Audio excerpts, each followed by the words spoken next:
एक इमोजी भेजा गया जिसमें एक छिला हुआ केला था। अच्छा, ये इमोजी क्यों भेजा गया और न्यू ईयर नाइट को ऐसा कौन सा वाकया पेश आया?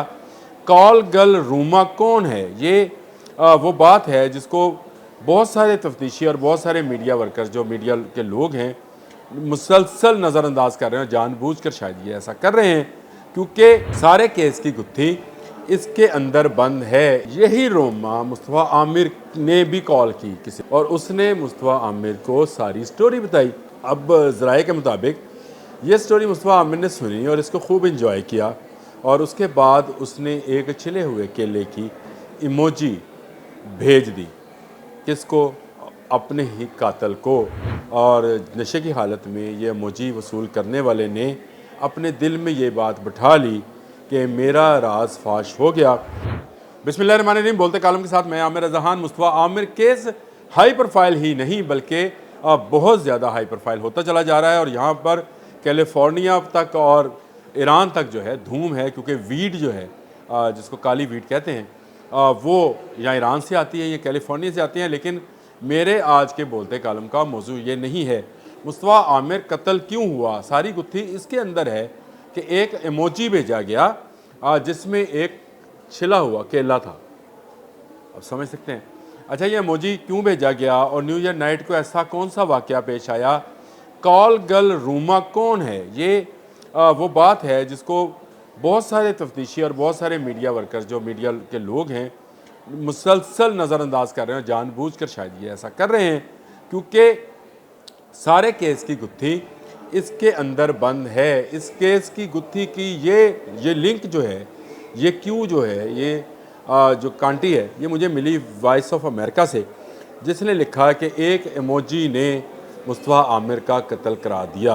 अफगान ने अब आपको मैं पूरी स्टोरी सुना देता हूँ कि कहाँ पर किसी ने क्या काटा था, जिसके बाद ये इमोजी आई थी। इससे कहता नज़र, न्यू ईयर नाइट पर एक कॉल गर्ल को जो है बुलाया जाता है, और ये कॉल गर्ल का नाम जो है, जो मेरे ज़राए ने बताया, वो रोमा है। ये कॉल गर्ल के साथ जब कुछ नाजायज़ तल्लुकात, कॉल गर्ल बुलाई इसीलिए गई थी, की जाते हैं, और कुछ इसमें एक्शन और स्टोरी डाली जाती है, यानी वो चीज़ें जो आप किसी और किस्म की फ़िल्म में देखते हैं, वो उस तरह की चीज़ जो की गई, तो उस पर दांत लग गए। के बाद जो है वो मामला झगड़े तक बढ़ा, झगड़ा हो गया, चले गई। यही रोमा मुस्तफ़ा आमिर ने भी कॉल की किसी दिन, और उसने मुस्तफ़ा आमिर को सारी स्टोरी बताई। अब ज़राए के मुताबिक ये स्टोरी मुस्तफ़ा आमिर ने सुनी और इसको खूब इंजॉय किया, और उसके बाद उसने एक छिले हुए केले की इमोजी भेज दी। किसको? अपने ही कातल को।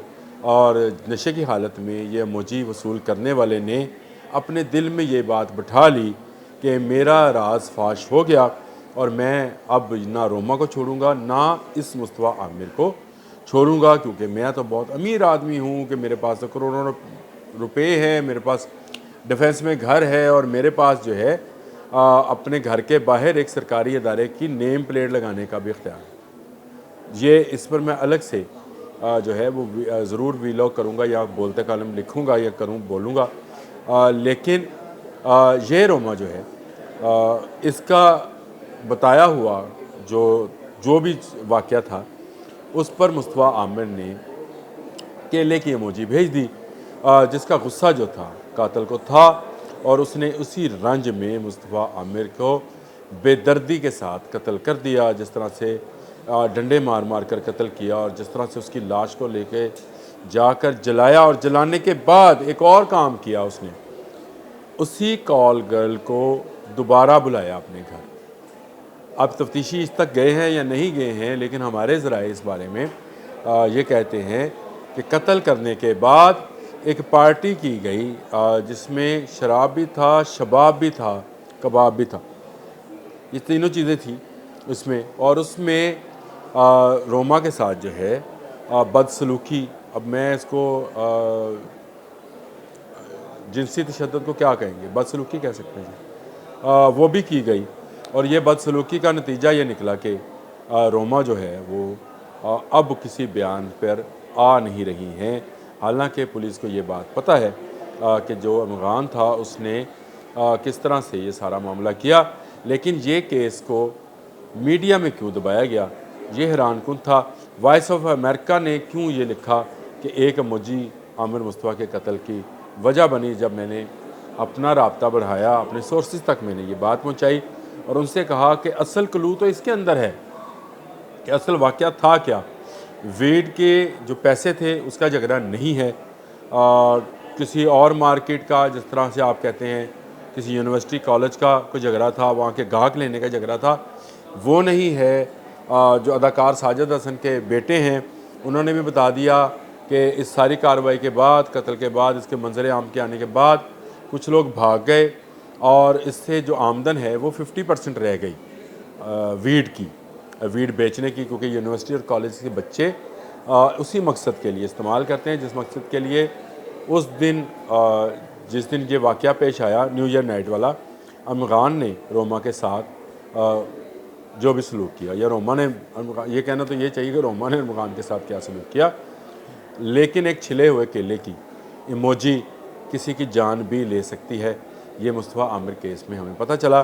बहुत ही संगीन नवीयत का मुकदमा है और बहुत ही संगीन नवीयत के दफ़ात जो हैं वो लगनी चाहिए, लेकिन रोज़ ब रोज़ तफ्तीशी इस मामले में मैं ये समझता हूँ कि शायद गफलत का मुजाहरा कर रहे हैं। इन पुलिस अफसरान को तब्दील करना चाहिए। ईमानदार पुलिस अफसरान अगर लग जाएँ और तफ्तीश सही मानों में की जाए तो ना सिर्फ वीड के जो रैकेट है, जो कार्टेल है, जो लोग हैं, उनको भी पकड़ा जा सकता है, बल्कि आने वाली नस्ल को भी बचाया जा सकता है। लेकिन किसी को इमोजी भेजते हुए ये ज़रूर सोचिए कि कहीं उसके दिल को ऐसी ठेस तो नहीं पहुंची कि वो आपके जान के दर पे हो जाए। आप किसी को छिले हुए केले वाली इमोजी मत भेजिएगा। अल्लाह हाफ़िज़।